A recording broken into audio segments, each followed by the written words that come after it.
बिस्मिल्लाहिर्रहमानिर्रहीम, अस्सलाम वालेकुम नाज़रीन। आप देख रहे हैं प्रोग्राम AM at 10 PM। नाचीज़ खाकसार को कहते हैं आसिफ मलिक रियाज। नाज़रीन, मुल्क की अंदरूनी सूरत हाल का जो इस वक्त जो खासतौर पर उसका मौसम अगर मैं कहूँ तो काफ़ी इस वक्त गरज चमक के साथ PDM जो है वो बरसने को तैयार है और मतलब जो है वो कुछ खास साफ नज़र नहीं आ रहा। अब देखते हैं कि आइंदा चंद दिनों में क्या होता है। लेकिन इससे पहले हुआ क्या है जी, हुआ ये है कि एक पावर शो किया PMLN ने और ख़ासतौर पर PDM ने मिलकर कराची के अंदर, और उसके अंदर इस चीज का पूरा फैसला कर लिया गया कि एक समंदर जो है वो ठाठे मारता हुआ जाएगा इस्लामाबाद और हुकूमत हम गिराएंगे। ये तो जो PDM की सिचुएशन है वो है। लेकिन आज, इससे कबल सखर में भी बिलावल साहब ने बात की थी, लेकिन आज बिलावल साहब ने बहुत मेरे ख्याल में खुलकर बात की है, बड़ा टारगेट किया है PMLN और PDM को। खास तौर पर सखर में उन्होंने शहबाज शरीफ साहब को टारगेट किया था कि हमारा पीपल्स पार्टी का जो अगर कोई लीडर है तो वो जेल में होता है, लेकिन अगर खास तौर पे लाहौर से कोई हो तो वो आजाद घूम रहा होता है। तो ऑफ कोर्स वो शहबाज शरीफ साहब की बात कर रहे थे, अपोजिशन लीडर लफ्ज यूज किया उन्होंने।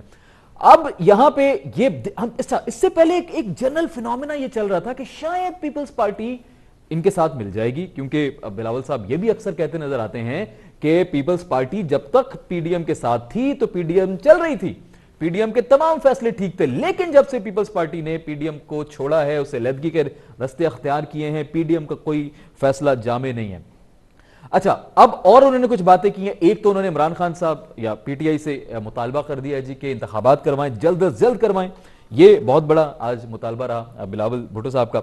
अच्छा, उसके साथ साथ एक और जो पहलू नजर आता है वो ये है कि उन्होंने ये कुछ बेयकीनी की कैफियत का इजहार किया है PDM के लिए। उनको लग रहा है कि PDM वाले कंफ्यूज हैं, और कंफ्यूज इसलिए क्योंकि उनकी नीयत शायद साफ नहीं है। कुछ नीयत के ऊपर भी मेरे ख्याल में सवालिया निशान लगा दिया है, और उनको यह भी ऑप्शन दिया कि अगर आप बुजदार साहब की हुकूमत पहले गिराएं पंजाब की, तो हम शायद आपके साथ चलने को तैयार हो जाएं। जो उनकी बातों से हमें आज इशारा मिलता है कि ये शायद एक रीजन हो सकता है कि पहले बुजदार फिर इमरान खान। ये अभी उन्होंने पहली दफा नहीं कहा है, ये इससे पहले माजी में भी वो कुछ मेरे ख्याल में कुछ 2-3 हफ्ते कबल शायद ये बात कर चुके हैं कि पहले बुजदार साहब की हुकूमत गिरा लें, उसके बाद पंजाब की, उसके बाद फिर आप उस मुल्क की सतह पर इमरान खान साहब की हुकूमत गिराने जाइएगा।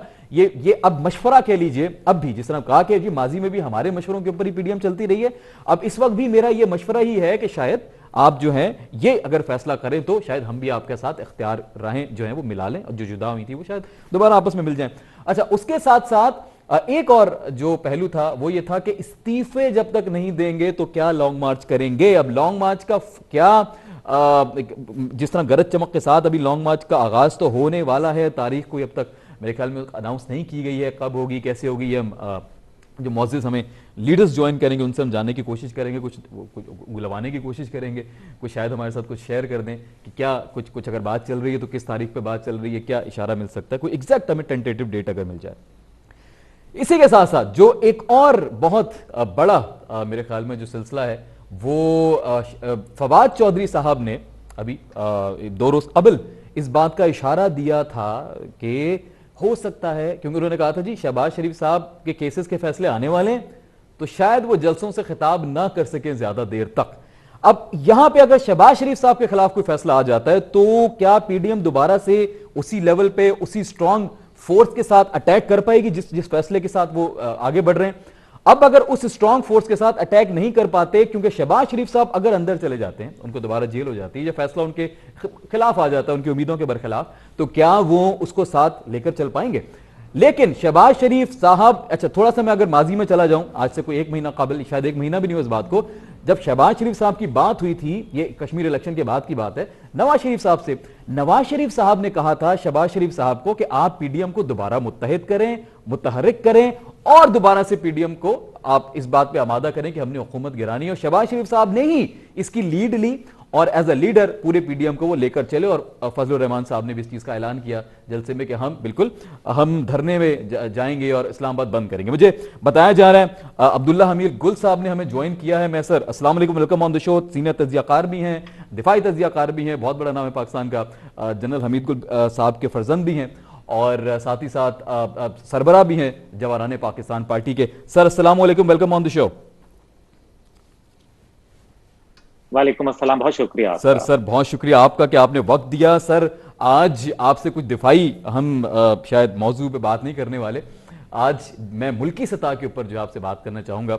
यकीनी तौर पे आप बहुत गहरी निगाह रखते हैं तमाम तर मामलात में। काफ़ी मुझे अच्छा लगा आपसे लास्ट टाइम जब हमने बात की तो बड़ी डिटेल में आप चीज़ को समझाते हैं, लेकिन इंटरनल मैटर्स के ऊपर मैं आपसे जानना चाहूँगा कि पाकिस्तान के अंदर ये जो पीडीएम का एक दोबारा से एक मौसम कह लीजिए, बादल छा रहे हैं दोबारा से। अब वो बिलावल साहब ने तो उसको खैर बेयकीनी और कुछ ऐसी कैफियत का नाम दे दिया है कि शायद वो इतने स्ट्रांग और कंफ्यूज नजर आ रहे हैं, स्ट्रांग नजर नहीं आ रहे। आपको सर क्या लगता है इस हवाले से, प्लीज बताइएगा कि पीडीएम अगर इस दफा कोई स्टेप लेती है, पीपल्स पार्टी ज्वाइन नहीं करती, तो क्या पीडीएम का ये जो लॉन्ग मार्च है ये कारामत साबित होगा? आपकी जाती राय क्या है सर इस हवाले से?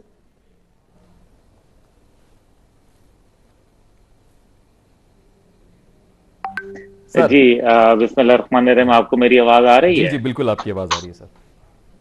हाँ जी।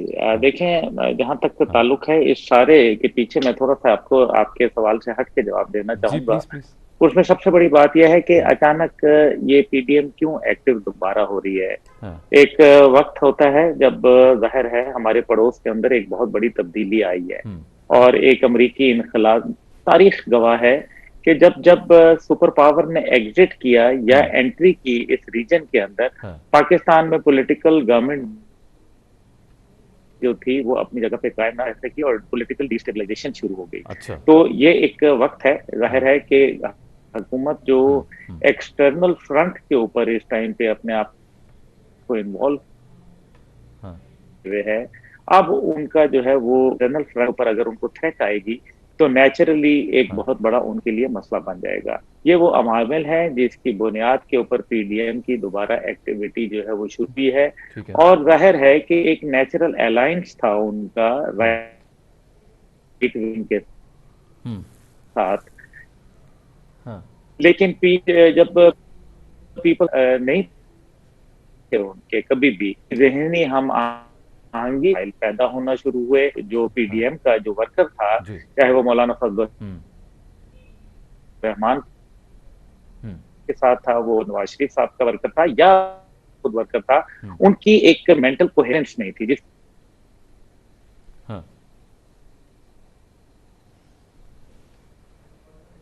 जी जी जी ठीक है जी, प्लीज दोबारा रिकनेक्ट कीजिएगा। ठीक है जी, दोबारा उनको कनेक्ट किया जा रहा है। आई थिंक सिग्नल प्रॉब्लम आ रहा है। दोबारा से प्लीज अब्दुल्ला गुल साहब को कनेक्ट कीजिएगा। इसके साथ हमें पीटीआई से भी ज्वाइन करेंगे अहमद जवाब साहब, स्पोक्स पर्सन है पाकिस्तान तहरीक इंसाफ के। इसी के साथ साथ हमने मोहम्मद असलम बलोच साहब से भी गुजारिश की है कि पाकिस्तान पीपल्स पार्टी की तरफ से आज रहनुमाई करें, तो प्लीज़ वो भी जब मुझे ज्वाइन करें तो मुझे बताइएगा। सो अभी खैर जो एक नया पहलू लेकर आए हैं अब्दुल्ला गुल साहब, ये अपनी बात बिल्कुल मुकम्मल करेंगे, लेकिन थोड़ा सा मैं इस पर बात कर लूँ। ये कह रहे हैं कि अफगानिस्तान की सूरत हाल, अमेरिका की सूरत हाल और माजी में भी इस तरह जब भी हमारे पड़ोसी ममालिक में इस तरह की सूरत हाल पैदा हुई है तो उसका असर एक हुआ है पाकिस्तानी हुकूमत के ऊपर भी। बड़ा गहरा मुशाहिदा मैं इसको कहूंगा इस पे, बल्कि मैं चाहूंगा उनसे सुनना कि वो एग्जैक्टली इसको किस तरतीब में और किस सिलसिले में कहना चाह रहे थे। पाकिस्तान में ये वाकई ही, अगर आप इसको कोइंसिडेंस कह लीजिए, अचानक से नवाज शरीफ साहब, शहबाज शरीफ साहब की बात होना, पीडीएम दोबारा से आगाज किया जाए, पीडीएम शुरू भी हो जाता है। कराची को सबसे पहले मरहले में कराची में जो है वो एक पावर शो दिखाया जाता है, और क्योंकि बहुत बड़ा पावर शो नहीं लेकिन एक अच्छे सतह का एक पावर शो हुआ, और उसी के अंदर ऐलान भी कर दिया, ये नहीं कि अभी कुछ और मजीद शहरों में कुछ सिलसिला बढ़ता, कुछ पंजाब में, कहीं लाहौर में, किसी और जगह पे जहां पीएमएलएन की अक्सरियत है, उस ऐसे किसी इलाके में कोई बात की जाती, कुछ जलसे मजीद होते, डायरेक्ट कह दिया गया जी कि इस्लामाबाद हम जो है मार्च करके जा रहे हैं, और इस्लामाबाद में ही जो है वो आगे मजीद अब सिलसिला चलेगा। इस पूरी हमारी जो तहरीक है, जो तहरीक अदम एतमाद कह लीजिए आप उसको, लेकिन फिर वही बात आ जाती है, अदम एतमाद की तहरीक कैसे चलेगी जब शायद असेंबली से आप इस्तीफे नहीं देंगे। अब क्या देने वाले इस्तीफे, क्या इस पर कोई बात हो रही है? बिलावल भुट्टो साहब की बात को संजीदा लिया जाएगा, या पीपल्स पार्टी के बगैर क्या पीडीएम कामयाब हो सकती है? और पीपल्स पार्टी को ऐसे कौन से सीरियस कंसर्न्स हैं खासतौर पे पीएमएलएन के साथ, जिस तरह के आज खासतौर पे अल्फाज हमने सुने बिलावल भुट्टो जरदारी साहब के, इसके पीएमएलएन के हवाले से, खासतौर पे उनके लीडर्स के हवाले से, तो मुझे ऐसा लग रहा है कि शायद कुछ और भी सिलसिला जो है वो आगे बढ़ेगा, और शायद मजीद भी कुछ बातें, कुछ और सिचुएशन क्लियर होती नजर आएगी। लेकिन बहुत सारे हलकों का कहना यह भी है कि ये अभी की सूरत हाल है, लेकिन फ्यूचर में ये पीडीएम जो है वो पीपल्स पार्टी के बगैर अधूरी है, वो मुकम्मल नहीं है। तो उनके लिए मजबूरी बन जाएगी कि वो किसी तरह से पाकिस्तान पीपल्स पार्टी को शामिल करें, और शामिल करने के बाद ही वो अब इस्लामाबाद के ऊपर जो है वो लॉन्ग मार्च का एक जो सिलसिला है वो उसका आगाज करें। अब लॉन्ग मार्च जो है वो कब होनी है, उसमें कितना वक्त चाहिए? लास्ट टाइम भी हम लॉन्ग मार्च सुन के बहुत लॉन्ग टाइम गुजर गया, लॉन्ग टाइम अगो वाली सूरत हाल हो गई, लेकिन अब तक लॉन्ग मार्च नहीं हो सकी थी, पीडीएम ही आई गई हो गई पूरी बात। अब दोबारा से लॉन्ग टर्म ये जो लॉन्ग मार्च का जो है वो आगाज हो रहा है, अब ये लॉन्ग मार्च साबित होगी या रॉन्ग मार्च साबित होगी? अब ये लॉन्ग और रॉन्ग का फर्क जो है ये तो वक्त ही बताएगा कि किस तरह से ये पूरा सिलसिला जो है वो आगे चलता है। अच्छा, अभी एक तो पूरा सिलसिला जो है वो पाकिस्तान पीपल्स पार्टी के हवाले से आज जो हम बात कर रहे हैं वो रहेगा। इसी के साथ साथ अच्छा जी, चले जी, पहले मैं मेहमान की तरफ चला जाऊं। जी अब्दुल्ला गुल साहब। जी, आपको मेरी आवाज आ रही है? मैं तो आपको मेरे सुन ख्याल में सकता हूं। कोई शायद ठीक है, देर वॉज सम डिस्टर्बेंस। हाँ नॉट अ जी। Problem sir, please please ah, continue कीजिए।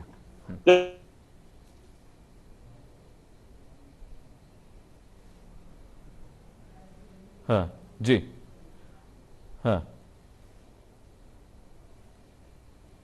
ठीक है। अच्छा जी, दोबारा दोबारा दोबारा कनेक्ट किया जा रहा है और उनको जी ठीक है जी, दोबारा कनेक्ट कीजिए, कुछ कनेक्टिव इश्यूज हैं मैं चाहूंगा। और प्लीज अगर कुछ हो सके तो प्लीज हमें कोशिश कीजिए कि कनेक्ट कर दें मोहम्मद सलीम साहब के साथ या अहमद जवाद साहब के साथ भी कनेक्ट करें। मैं उनसे भी जानना चाहूंगा कि पीटीआई इस वक्त जो है वो क्या प्लानिंग करेगी। बजाहिर पीटीआई बहुत रिलैक्स नजर आती है, पीटीआई को लगता है कि उनके खिलाफ कुछ नहीं हो सकता, अवाम बहुत पुरसकून है। फयाजुल हसन चौहान साहब ने अभी फिर कहा है कि जी बुजदार साहब की परफॉर्मेंस तमाम जितने भी आला है उन सबसे सबसे जबरदस्त परफॉर्मेंस जो है वो बुजदार साहब की है। अब वाकई बुजदार साहब की परफॉर्मेंस अच्छी है तो अवाम इतनी परेशान क्यों नजर आ रही है? पीटीआई इतनी पुरसकून है या पीटीआई को इस बात का भरोसा है, खुद के ऊपर एक गुरूर है कह लीजिए कि उनका जो गुरूर है वो नहीं टूटा जा सकता, कोई भी इस्लामाबाद में आके लॉन्ग मार्च नहीं कर सकता, और लॉन्ग मार्च करेंगे भी तो उनको लग रहा है उनकी हुकूमत नहीं जाएगी। इतना ट्रस्ट किस बात पे है? कौन उनको इतना सहारा भी दे रहा है, ये भी बड़ी बात है। क्योंकि अच्छा, बहुत सारे इत्तेहादी भी हैं जो इस वक्त पीटीआई के साथ मिले हुए इस हुकूमत के अंदर, लेकिन अब तक कोई इत्तेहादियों में से पीडीएम की तरफ शामिल होता नजर नहीं आ रहा। लेकिन पाकिस्तान पीपल्स पार्टी अगर पीडीएम की एक जमात बन जाती है, दोबारा से सब मिल जाते हैं और एक धड़ हो जाते हैं, तो मेरे ख्याल में इमरान खान साहब को शायद थोड़ा सा घबराना पड़ सकता है। जिस तरह वो कहते हैं जी घबराना नहीं चाहिए, लेकिन मुझे ऐसा लग रहा है कि अगर पीपल्स पार्टी मिल जाती है, सब तमाम जमातें मिलकर पूरा एक धावा बोलते हैं इस्लामाबाद के ऊपर, तो शायद सिलसिला कुछ डिफरेंट हो सकता है as compare to current scenario. जी अच्छा जी जी जी जी अब्दुल्ला गुल साहब सर।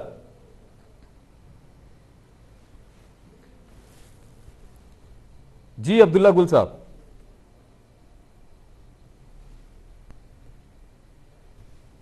जी जी अब्दुल्ला गुल साहब सर। हाँ जी, मैं बहुत माजरत चाहता जी हूँ, जी मेरे सर, ख्याल प्लीज में कुछ कंटिन्यू। नेटवर्क की इशू है आप लोगों की जानिब सर से। आपकी आवाज बहुत बहरहाल कम आ मैं रही है, प्लीज को आवाज बढ़ाइएगा, और सर आप भी अगर प्लीज अगर कुछ चेक कर सकें। जी, जी आपको मेरी आवाज आ रही है अभी? कदरे बेहतर है, कदरे बेहतर है जी। हाँ जी, देखिए, मैं गुजारिश ये कर रहा था कि हाँ ये जो मौजूदा जितनी भी सूरत हाल है हाँ इसके अंदर एक खास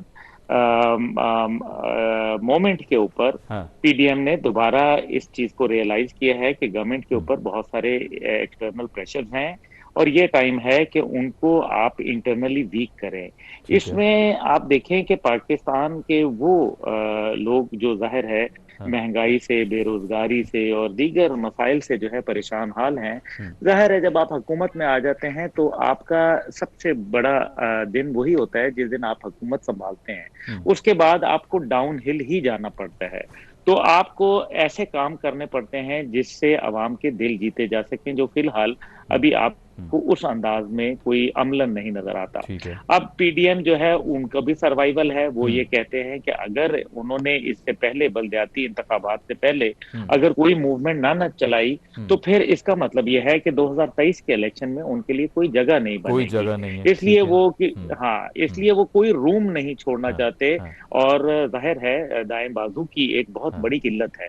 देखें, दो हम्म, 9/11 के बाद बहुत बड़े वाकयात हुए। एक ये था कि हम्म, रियासत के बयानिए से बिल्कुल जो है वो राइट विंग का, दीनी जमातों का बयानिया तब्दील हो गया ठीक है। जब जनरल परवेज मुशर्रफ की हम्म, हुकूमत थी।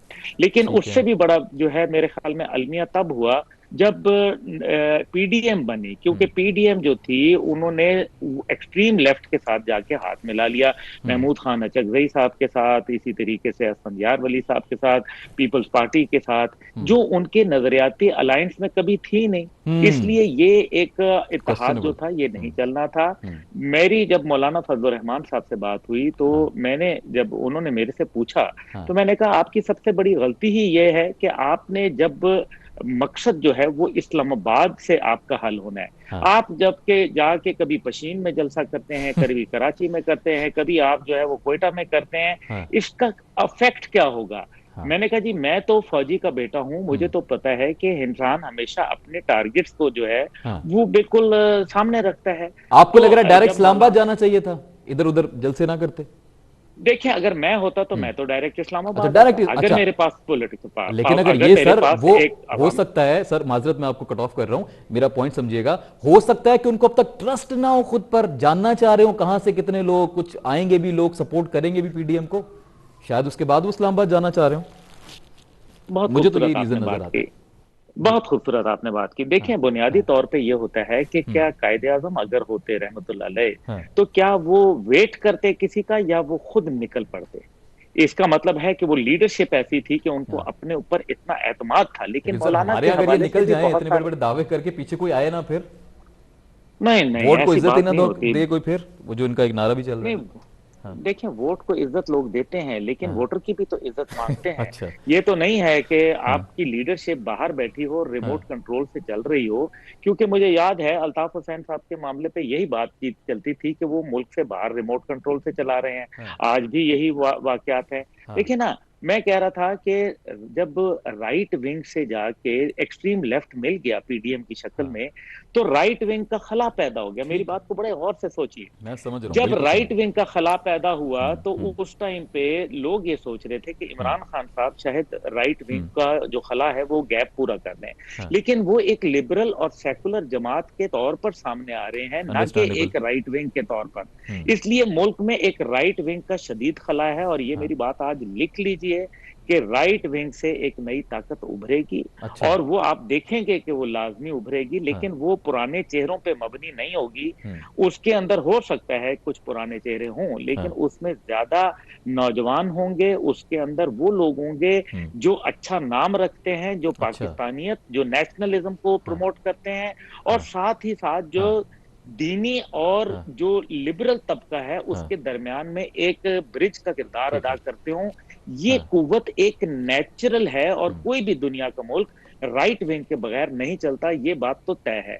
अब जो पीडीएम की हिकमत अमली है, उन्होंने हाँ। शायद यही सोचा है कि इस्लामाबाद जब तक वो नहीं आएंगे और हुकूमत के सामने वही काम नहीं करेंगे जो इमरान खान साहब की हुकूमत ने 126 दिन के धरने के अंदर किया था, तो ऐसी सूरत के अंदर उनको पता है कि वो उनका 2023 के बाद जो है वो एक तारीकी का साल शुरू हो जाएगा, और ये तारीकी तवील हो जाएगी।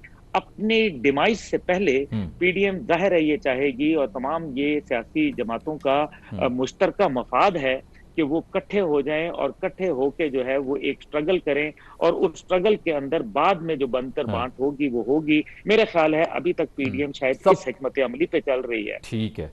आपको कितने परसेंट चांसेस लग रहे हैं कि पीपल्स पार्टी मिल सकती है पीडीएम के साथ? बहुत बड़ा सवाल है। पीपल्स पार्टी हुब्बे अली में नहीं बल्कि बुग़्ज़े माविया में जरूर मिलेगी। अच्छा। लेकिन वो डायरेक्ट या हाँ। इनडायरेक्ट में वो आपको एक सिंध हुकूमत की तरफ से हाँ। इंस्टेबिलिटी का एक साइन आएगा। हम्म। और सिंध जब जब इंस्टेबल हुआ है, मैंने देखा है कि मरकज के अंदर हाँ। हुकूमत जो है वो लरजती है। ठीक है। और ये कार्ड तो उनके पास मौजूद है। हाँ। लेकिन साथ ही साथ हमें ये देखना है कि हमारी इकोनॉमी, हमारे हम्म। दीगर मसाइल, हमारे सिक्योरिटी इशूज, हम्म। और हमें जो अब एक खुदा ना खास्ता जो दाइश के लोग जो वहां से भागेंगे हाँ। और वो पाकिस्तान की तरफ रुख करेंगे, जी जी उसके जी जी बाद जी की जी। पैदा होने वाली सूरत हाल, हम्म। और हम्म। भारत का एक जख्मी सांप की शक्ल में सामने आना। अच्छा। भारत को बहुत मार पड़ गई जी है जी, अभी कुछ अफगानिस्तान वाकयात में भी हुए हैं उनके। बलूचिस्तान में उससे हाँ जी, रिलेटेड। हाँ। जी उनके डेफिनेटली। तमाम ख्वाब चिकनाचूर हो गए। चीन को इस तरीके से पाकिस्तान में दस्तरस देना और अमेरिका के मफाद में नहीं है। अभी हालिया आप हैरान होंगे सुन के कि एरिक प्रिंस को जो है वो बकायदा ग्लोबल टाइम्स की रिपोर्ट है कि एरिक प्रिंस जो कि ब्लैक वाटर के सरबराह हैं, उनको जो है वो बकायदा सिक्योरिटी सी पैक की जो है वो सौंप दी गई है अफ्रीका के लिए और खुद इस काश्गर रीजन के लिए। तो आप समझ सकते हैं कि इस काफी सीरियस के अंदर बिल्कुल बिल्कुल जी। तो अच्छा, इस सूरत हाल में मुझे थोड़ा सा नहीं नजर आती। जी, इस सूरत हाल में जो पीडीएम को आपके ख्याल में ये लॉन्ग मार्च का सिलसिला करना चाहिए या नहीं करना चाहिए? Being mature leaders, mature party members, क्या डिसीजन लेना चाहिए? क्या ये सही वक्त है? अगर मेच्योरिटी की बात करते हैं तो चाहे अफगानिस्तान का मसला हो, पाकिस्तान का मसला हो, अभी ये हालिया उनके इनखला के बाद यहाँ पैदा होने वाली सूरत हाल का मसला हो, कश्मीर का मसला हो, इकोनॉमी का मसला हो, क्या मौजूदा हुकूमत ने किसी भी इजलास में जो है वो इन लोगों को बुला के इनके साथ बात की? हम अफगानिस्तान में तो मखलूत हुकूमत की बात कर रहे हैं, लेकिन आपस क्या में बिल्कुल मैं सर इस पे बिल्कुल वापस आता हूं, हमें मेहमान ने ज्वाइन किया है जी। एक लास्ट जी, please please please please please. जो दूसरा इसके अंदर पहलू है वो ये है कि मुल्क की हालात को सामने रखते हुए पीडीएम को ये नहीं करना चाहिए, लेकिन दूसरी तरफ क्या हुकूमत बुर्दबारी का सबूत दे रही है? अगर नहीं दे रही तो फिर वो अपना इस जमहूरी हक को जरूर अपनाएंगे। ठीक है, हक को अपनाए। मैं एहसान अफजल साहब को, सर अस्सलाम वालेकुम, वेलकम ऑन द शो। वालेकुम सलाम सर, बहुत शुक्रिया आपने ज्वाइन किया। सर, आज तो मौजू ही एक तरह से आपके हवाले से है और बड़ा शिद्दत से मैं आपका इंतजार भी कर रहा था। माशाल्लाह बड़ी खूबसूरती से आप गुफ्तगू फरमाते हो, बड़ी फैक्ट्स एंड फिगर्स के साथ आप जो गुफ्तगू करते हैं ना सर, उस पर मैं आपका फ़ैन हूँ, क्योंकि बहुत कम पॉलिटिकल लीडर्स, पॉलिटिकल मेंबर्स ऐसे आते हैं जो बड़े फैक्ट्स एंड फिगर्स को नोटिस करके बिल्कुल उनके ऊपर बात करते हैं। यहाँ वहाँ की बातें चलती रहती हैं। अच्छा, thank you so much sir. Sir please अब बताइएगा, पीडीएम के हवाले से शहबाज शरीफ साहब की तरफ से इसको इनिशिएट किया गया, पूरा सिलसिला चल गया, कराची में पावर शो भी हो गया, फजलुर रहमान साहब भी मान गए, जा रहे हैं, बिलावल साहब थोड़े नाला नजर आते हैं। पीडीएम का सर क्या लग रहा है आपको, ये जो पीडीएम का सफर है ये इख्तिताम पजीर हो पाएगा या बल्कि सफर आगाज भी हो पाएगा उसका इस्लामाबाद की तरफ, या पहले की तरह फिर राहें जुदा हो जाएंगी आपस में? देखिए, पीडीएम का जो हदफ है वो 2-3 मेन पॉइंट्स हैं और उसके अंदर नंबर 1 आइन की बालादस्ती होना, उसकी हकीकी मानों में इम्प्लीमेंटेशन होना, अदलिया का आजाद फैसले करना और मीडिया की आजादी जो है, ये 3 हमारे 26 नुकात में से मेन पॉइंट्स। तो ये जब तक हल नहीं होंगे पाकिस्तान का मसला हल नहीं होगा।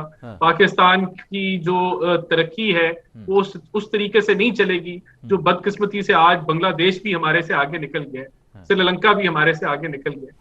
तो ये जब तक मामला नहीं हल होगा तब तक ये जो हाइब्रिड निजाम का तजर्बा है ये तो फेल। तो पीडीएम का मुस्तकबिल ब्राइट है। पीडीएम जो है उसने अपना जो है वो मामला जो हमें हर्डल्स दरमियान में आए, क्योंकि हमारा पीपल्स पार्टी से भी दरमियान में एक इख्तिलाफ बन गया, उसके बाद एक नल पीरियड आया और आज दोबारा वो जो जद्दोजहद है हमारे 26 नुकात की तरफ वो दोबारा शुरू हो गई। ठीक है। अब इसके अंदर जाहिर सी बात है, जिस तरह हमारी लीडरशिप ने अनाउंस किया है कि कारवान भी निकलेंगे और इसके अंदर जलसे भी होंगे और लॉन्ग मार्च भी। कब हो सकता है, क्या मतलब कुछ? देखिए, ये चीजें तो पीडीएम का जो इसकी जो डिटेल्स हैं किस तरह होगा वो तो हम लोग अपने इजलास जो पीडीएम का होगा उसके अंदर तय जरूर पाएगा। लेकिन जो हमारा टारगेट है, जिस तरह शहबाज शरीफ ने भी कहा कि मुजामत आप कहें, इसको मफामत कहें, लेकिन हमें एक फ्री एंड फेयर इलेक्शन चाहिए और वो पाकिस्तान की जरूरत है और वो हम हासिल करके रहे। ठीक है। इसमें तो बिलावल साहब ने भी आज यही कहा है कि फौरन से इलेक्शन फ्री एंड फेयर होने चाहिए। आपको लग रहा है पीपल्स पार्टी आपके साथ मिल सकती है? कोई बात आपस में, कोई ऐसा कोई पॉइंट निकाल सकते हैं आप लोग जिस पे इत्तेफाक हो जाए सबका? देखिए, अब हमने ये ऑलरेडी पहले ही अनाउंस किया है कि पीडीएम की पॉलिटिक्स एक तरफ, लेकिन जो असेंबलियों के अंदर ऑपोजिशन का रोल है वहां जरूर हम कोऑर्डिनेट करेंगे। और देखिए, हमने आपको बताया कि जो हमारा पहला हदफ है वो आइन की दस्ती है। उसके अंदर हम समझते हैं कि जिस तरह ये चेयरमैन सेनेट का इलेक्शन जिसके अंदर भी पूरे थे और वोट निकले भी, लेकिन अवाम ने देखा भी कि हमारे अजाफी वोट निकले लेकिन वोट जाया कर दिए गए और वो अवाम की आंखों के सामने इलेक्शन चुराया गया। तो इस मुश्किल मुल्क में बदकिस्मती से कुछ ऐसे हाथ होते हैं जो नजर नहीं आते लेकिन जिनका बड़ा रोल है। अच्छा। तो ईडीएम में समझते हैं कि हमने उन सिग्नल्स का या उस उंगली उठने का इंतजार नहीं करना, सर ये वही ना उंगली तो हमने नहीं उधर है, उम्मीद आप कोई उन्हीं रखनी उन्हीं है। हाथों की बात तो नहीं कर रहे जो माजी में आपके साथ भी कहीं मुंसलिक रहे होंगे? 80s की बात कर रहे हैं। देखिए, अगर अगर अगर माजी में रहे होंगे तो अच्छा वो गलत था। अच्छा, और तब भी हम तो गलत था। कहते हैं कि हम, चलें चलें, खूबसूरत बात, तब भी गलत था। आप कह रहे हैं आपके साथ अगर हुआ तो भी गलत था, नहीं होना चाहिए। तो मेरा पॉइंट जो मैं मेक कर रहा हूँ, हाँ सिर्फ जो मेरा हाँ पॉइंट है वो ये है हाँ कि अगर पीडीएम की उस जर्नी में कोई जमात इसी हाँ जो रूल हाँ है जी इसकी खिलाफ वर्जी कर ले, हाँ, तो फिर पूरे वो जो हमारा पीडीएम का मकसद है वो टूट जाता है। तो ठीक है। अगर इसमें वो क्लैरिटी ले आए पीपल्स पार्टी तो जरूर इकट्ठे हो सकते हैं, हाँ लेकिन बदकिस्मती से ये छोटे से सफर के अंदर हाँ हमारा एक जो प्रिंसिपल्स का इख्तलाफ आ गया, जी, जो कि नहीं आना चाहिए। नहीं आना चाहिए। तो इस पे बड़ी डिटेल में आपसे बात करूंगा। अब्दुल्ला गुल साहब भी हमारे साथ मौजूद हैं। नाज़रीन, यहाँ पे छोटा सा मुझे ब्रेक लेना है, वापस आने के बाद पीपल्स पार्टी के लीडर भी हमें ज्वाइन करेंगे और पीटीआई से भी हम राब्ते में हैं कि अहमद जवाद साहब हमें ज्वाइन करें। नाज़रीन, आप कहीं मत जाइएगा, एक छोटा सा ब्रेक है, यहीं से आगाज करेंगे, हमारे साथ रहिएगा।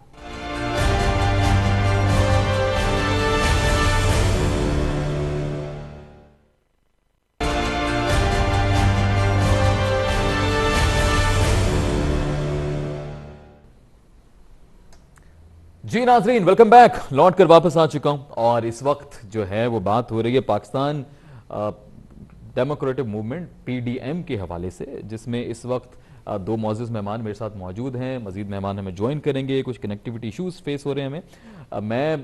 बिल्कुल मेरे साथ अभी बात कर रहे थे, एक तो अब्दुल्ला गुल साहब हमारे साथ हैं, सर वेलकम बैक, और एहसान अफजल साहब ने हमें ज्वाइन किया है। सर आपको भी welcome back. Thank you sir, मैं आपसे कंटिन्यू करूंगा। कुछ मेरे छोटे छोटे सवाल हैं, उसके ऊपर मैं चाहूंगा कि पहले आपकी मैं राय ले लूं, उसके बाद फिर अब्दुल्ला गुल साहब की तरफ दोबारा तज्जिए पे जाऊंगा। अच्छा सर, एक बड़ा इंपॉर्टेंट यहां पे जो है वो सवाल पैदा होता है। बिलावल साहब ने कुछ पॉइंट्स रेस किए। नंबर 1, उनको लग रहा है पीडीएम कंफ्यूज्ड है, नीयत शायद उनको साफ नहीं लग रही। अगर नीयत साफ हो, वाकई ही अदम एतमाद तहरीक लाना चाहते हैं, तो इस्तीफे क्यों नहीं देते, इस्तीफे दें। आप सर इस हवाले में क्या राय रखेंगे? कुछ फैसला चल रहा है इस हवाले से? देखिए, अदम एतमाद पे तो मैंने पहले भी आपको कमेंट किया कि हाँ अगर अदम एतमाद कहीं लाना है हाँ तो वो सेनेट में पहले लाना चाहिए, क्योंकि वहां हमारी जो जमात ऑपोजिशन है उसके हाँ, पास अक्सरियत है। ठीक है, तो उसके ऊपर बात करें सेनेट बात के ऊपर करेंगे। लाने के लिए। लेकिन मैंने आपको फिर कहा कि हमारे पास अक्सरियत होने के बावजूद हाँ वो इलेक्शन हमारे से चुरा लिया गया। हम्म तो अदम एतमाद बदकिस्मती से इस मुल्क में हम्म आप नहीं लेके आ सकते जब तक वो जो ढके छुपे हाथ हैं उनका रोल जो है वो खत्म ना हो हाँ। या वो न्यूट्रल ना हो जाए। अच्छा सर, तो ये वो मुझे एक बात बताएं, ये पीएमएल-एन को इस वक्त हर चीज से क्यों प्रॉब्लम है? अदलिया से आपको प्रॉब्लम है? पूरी एक रिपोर्ट आई थी, जीआईटी बनी, पूरी रिपोर्ट आई, नवाज शरीफ साहब के ऊपर एक फैसला आता है, शहबाज शरीफ साहब भी मुख्तलिफ केसेस में, कुछ तो आपके इस वक्त शायद मफरूर करार दे दिया गया उनको। अक्सर वीडियोस में नजर आते हैं सोशल मीडिया पे, तो मीडिया पे भी नजर नहीं आते। मैं सर ये जानना चाहूंगा कि ये पूरा का पूरा सिलसिला आपको लग रहा है कि ये भी पूरी कोई गेम है आपके खिलाफ, जो आप अदलिया का एक 3 इंपॉर्टेंट पॉइंट्स में आपने अदलिया का जिक्र किया? चले मैं आपको इसका बड़ा क्लियर कट जवाब दे देता हूँ। पहले तो I would अगर appreciate it. जस्टिस सिद्दीकी साहब ने जो हाँ बातें की थी, हाँ अगर उसके ऊपर तहकीक हो जाती, कोई अच्छा कमीशन बैठा देते हाँ कि उनकी बातों में कोई हकायक है या नहीं हकायक, और उसका कोई नतीजा आ जाता, तो मैं कहता अदलिया आजाद है। अच्छा लेकिन उनको तो मक्खी की तरह जो है वो निकाल के फेंक दिया गया। हाँ अगर ये जो अपना दूसरा ये जो क्या नाम है जिन्होंने नवाज शरीफ को सजा दी, जी अरशद, जस्टिस अरशद की जो उनकी जो ब्लैकमेलिंग की कबूल करने की जो वीडियो आई कि हाँ मुझे ब्लैकमेल किया गया, अच्छा उसके बाद कोई फैसले के ऊपर नजरसानी की जाती तो मैं समझता ठीक है अदलिया आजाद हो जाती। देखें, यहाँ इस अदलिया ने मोहर लगाई है हाँ मुशर्रफ के हुकूमत के ऊपर के ये बिल्कुल ठीक है। ठीक है पीसीयू के तहत जजों ने जो है वो हल्फ उठाए हैं। हाँ तो ये आपको क्यों लगता है मुल्क की तारीख जो है, क्या उसके अंदर बहुत सारे हकायक नहीं है? क्या अच्छा उसके अंदर बहुत सारे शवायद नहीं है कि ये मुल्क के अंदर चीजें मैनिपुलेट हुई? तो ठीक है, अदलिया के ऊपर तो यही चले बात आ गई। दूसरा, अब मीडिया मेरा के ऊपर आपने खुद कहा, अच्छा हाँ नहीं मीडिया पे कर आपने लें खुद कहा प्लीज जी जी कि मियां नवाज शरीफ अब मीडिया पे नहीं आते। हाँ तो क्यों नहीं आते? हाँ क्योंकि मीडिया को इजाजत नहीं है उनको दिखाने की, अच्छा तो इसलिए नहीं आते। तो इतनी आजादी है मीडिया की, आज हाँ आप जो है हाँ वो प्रेस फ्रीडम इंडेक्स पे हाँ 134 से 145 पे चले गए। ठीक है, क्या वजह है? चलें, क्या ठीक हो वजह गया। है? अच्छा, अब मुझे एक और, अच्छा ये जो आप कह रहे हैं सर, वो इसलिए मना किया गया है, एक तो वो केसेस से भाग रहे हैं। चलें, शहबाज शरीफ साहब तो यहाँ पे हैं, वो भी फवाद चौधरी साहब ने कह दिया है कि अभी कुछ शायद ये ज्यादा तकरीरें ना कर सके जलसों में, फैसले आने वाले हैं, ये भी उन्होंने कहा है अभी कुछ रोज कबल। अभी ये बताइएगा कि अगर आपके लीडर्स वापस आ जाते हैं, नवाज शरीफ साहब की आप बात कर लें, क्योंकि मरियम साहब तो ये भी कहती है मुझे अभी अश्योरिटी दें, मैं उनको कल बुला लेती हूं शाम को, सेहत का मसला कट ऑफ हो गया, आप ये बात करेंगे जी बीमार हैं, तो मरियम साहब ने ऐसा क्यों बोला था कि आप उनको अश्योरिटी दें, मैं कल बुला लेती हूं, तब बीमारी कहां थी? नंबर 1। नंबर 2, अगर आपके बाकी लीडर्स भी जो हैं, आबिद शेर अली साहब, इसहाक डार साहब, अगर सब यहां पर आते हैं, शहबाज शरीफ साहब की तरह खड़े होकर केसेस का मुकाबला करते हैं, तो आपको नहीं लग रहा कि तब शायद अवाम ज्यादा इज्जत देगी वोट को? देखिए, सबसे पहले तो मैं ये सवाल पूछूंगा कि फवाद चौधरी साहब को कैसे पता है कि वो अंदर जाने वाले? अच्छा, यही तो हम कह रहे हैं कि ये जो इतने जो है वो मजबूती से, इतने यकीन से जो ये कह रहे हैं, हाँ। यही तो गेम है। अच्छा, ये नेक्सस है, नैब न्याजी नेक्सस है, फिर ये अदलिया पे भी नाफिज होते हैं। हाँ। तो ये तो आपने खुद भी बता दिया कि वो हर चीज का उनको पहले से ही पता है, कि पहले से ही फैसले हुए हैं। हाँ। दूसरा ये कि मियां नवाज शरीफ का, मैंने आपको बताया कि जज अरशद मलिक की जजमेंट के बाद वो सजा नहीं रहनी चाहिए थी। जज अरशद मलिक की वीडियो लीक के बाद वो सजा नहीं रहनी चाहिए थी। और ये अच्छा है कि वो यूके में बैठे हुए हैं, वो इलेक्शन से पहले जरूर पाकिस्तान पहुंच जाएंगे, इसकी आपको फिक्र नहीं होनी चाहिए। अच्छा, आ जाएंगे, चलो, ये भी अच्छी खबर है, ये भी अच्छी खबर। जब उन्होंने जेल में जाना है तो अपनी बेटी को लेके आ गए थे। बाकी जब तक ये यहाँ निजाम एक फासिस्ट निजाम रहेगा, जहां 15 किलो हीरोइन ऑपोजिशन लीडरों के ऊपर डाल देंगे और आज तक केस नहीं आप स्टार्ट कर सकते, जहां आप वो जो स्पोर्ट कॉम्प्लेक्स है वो बनाने के ऊपर आप एक बंदे एहसन इकबाल जैसे बंदे को जेल में डाल देते हैं, असद उमर कहता है ये गलत केस है। तो यहाँ जो है वो अच्छी जंग लड़ रहे हैं जेल से बाहर रह। ठीक है, अच्छा, बाहर रह जाना होगा वो जरूर वापस आ जाएंगे। मैं अब्दुल्ला गुल साहब सर आपकी राय लूंगा, आपको क्या लग रहा है, PMLN का ये पूरा बयानिया ठीक है, दुरुस्त है? आपकी क्या राय है जाती इस हवाले से? देखिए, जहां तक ताल्लुक है PML का बयानिया जो है, उसमें ज़ाहिर है कहीं ना कहीं सच्चाई भी है और कहीं जो है वो मेरे ख्याल में कुछ गड़बड़ भी है। पहली बात यह है कि PML को बहुत मौका मिला, गालिबन 3 हुकूमतें उनकी आई, पीपल्स पार्टी की भी इतनी हुकूमतें आई, और अब मौजूदा इमरान खान साहब की भी हुकूमत है। भुट्टो साहब ने एक प्रेसिडेंशियल डिक्री के जरिए ISI में एक पॉलिटिकल सेल कायम किया था। ये तो खुफिया हाथ कह रहे हैं, मैं तो मुंह पे बोल रहा हूँ, नाम ले रहा हूँ। ठीक है। तो ISI के अंदर पॉलिटिकल सेल कायम हुआ था। हाँ। और गालिबन ये 1976 की बात है।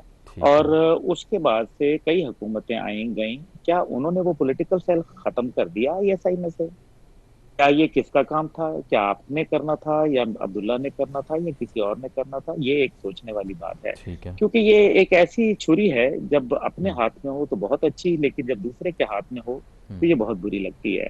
इसलिए एक तो ये हमें ये सवाल छोड़ा जा रहा हूँ मैं। ठीक है। दूसरी बात इसके अंदर जो है वो जहाँ तक आपने देखा नहीं है कि मरियम साहिबा जो है वो साइड पे हो गई हैं और शहबाज शरीफ साहब जो है वो सामने आए हैं। बीच में शहबाज शरीफ साहब ने जो है जी, शहबाज शरीफ साहब ने जो अब देखा ना मौजूदा, पहले इन लोगों ने ये सोचा था कि शायद जब हम रियासत मुखालिफ बयानियां लेके आएंगे तो शायद हमें बहुत पजेराई मिलेगी। कुछ वक्ती तौर पे पजेराई मिली, लेकिन उसके बाद लोगों ने रियलाइजेशन शुरू कर दी और उसके ऊपर फिर बहुत सारे सवालात उठना शुरू हो गए। देखिए, क़यादत को जब मजबूत, जब आपका निशान शेर हो तो आपको शेर की तरह मैदान में आना पड़ता है। अच्छा जी, मैदान में उतरना चाहिए। हाँ, ठीक है जी। शेर जंगल में अच्छा लगता है, शेर मैदान में अच्छा लगता है, बड़ी खूबसूरत बात की है, वैसे मैं एग्री करूंगा, शेर तो है। तो इसलिए तो इस वजह से अगर शेर मैदान में नहीं होगा तो फिर उसको शेर कोई मानेगा नहीं। मसला ये है।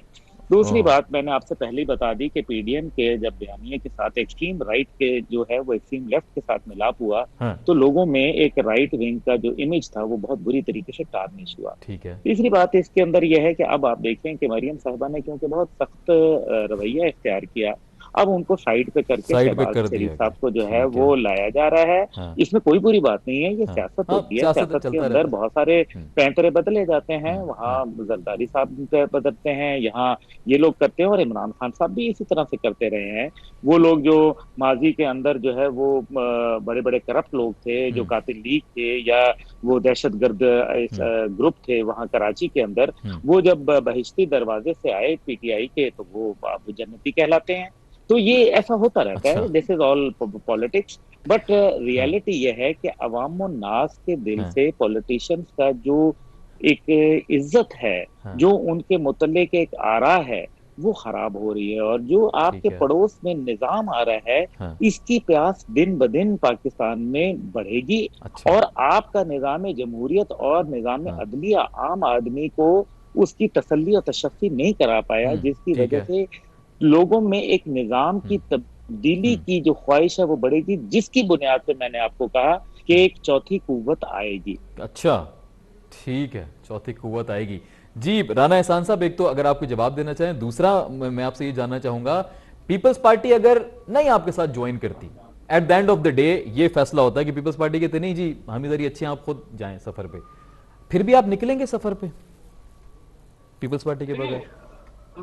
हम जो है, अगर पीडीएम फैसला करती है हाँ, लॉन्ग मार्च का, तो हम करेंगे, इसमें तो कोई अच्छा। हर्ज नहीं है। मौलाना साहब ने अकेले भी जो है वो मार्च इस्लामाबाद में करके दिखाई। तो हाँ, अब तो हमारे पास 7-8 और जमातें हैं ठीक जो है। इसके अंदर जो है वो हिस्सा डालेंगी, तो ये हाँ, तो कोई ऐसी बात नहीं है। हाँ, लेकिन मैं एग्री करूंगा अब्दुल्ला गुल साहब से कि जी। ये जो जो मामलात है इस मुल्क के काफी गंभीर होते जा रहे हैं। हम्म, और यहाँ जो पोलराइजेशन हो गई है हम्म, मौजूदा हालात में, जहां आपके जिस तरह के खसारे हैं, जिस तरह आप एक डेट बर्डन के अंदर आ चुके हैं, हाँ, आप टैक्स कलेक्शन को उस हद तक अपने अखराजात के मुताबिक नहीं बढ़ा सके, हाँ, तो ये मुल्क काफी एक दलदल में घुसता जा रहा है। खास करके जो एक आप फॉरेन पॉलिसी फेलियर और हम्म, आइसोलेशन के अंदर जो आप गए हुए हैं, जहां आज अमेरिका के साथ आपके जो हम्म, डिस्टेंसेस हैं वो बढ़ गए हैं। हम्म। सीपेक जैसा मामला तो डिस्टेंसेस अमेरिका के साथ नहीं बढ़ने चाहिए थे? देखें हमें उनके आप साथ ही रहना अमेरिका। चाहिए था। मतलब आपको लग रहा देखिए है जो हम ये रीजनल शिफ्ट कर रहे हैं चाइना और रूस की तरफ, आप मेरे ख्याल में इसमें भी शायद एग्री नहीं करते, आपको लग रहा है अमेरिका नहीं नहीं नहीं सरकार नहीं, ठीक थी? देखिए, फॉरेन हाँ, पॉलिसी सक्सेस किसको हाँ, आप कहेंगे कि आपके अगर तल्लकात जो हैं वो ममालिक के साथ बेहतर हो।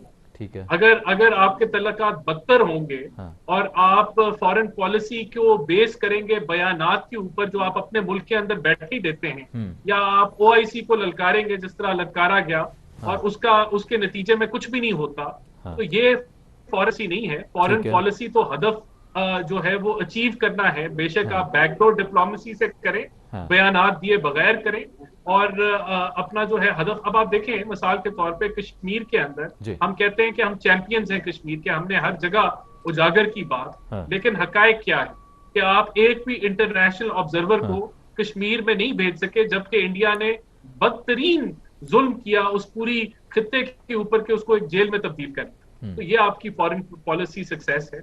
आप ओआईसी का इजलास नहीं तो बुला फॉरेन सकते। पॉलिसी सक्सेस सर क्या होना चाहिए? मोदी साहब को घर बुला लें जैसा माजी में हुआ था? देखें, अच्छा, इसका मैं अगर आपको जवाब जी दूं, प्लीज प्लीज।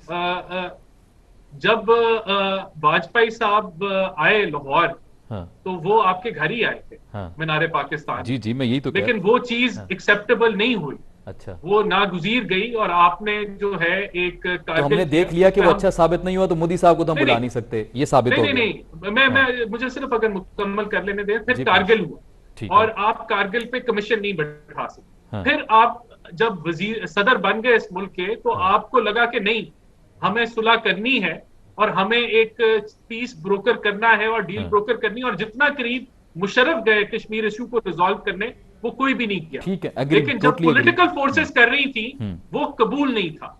जब खुद अच्छा, समझ आई कबूल नहीं सदर था। बनने के बाद, ठीक है। 7-8 साल बाद, फिर आप वो परसू की पॉलिसी। हाँ, एक और एग्जाम्पल दे देता हूं, श्योर इशारतन।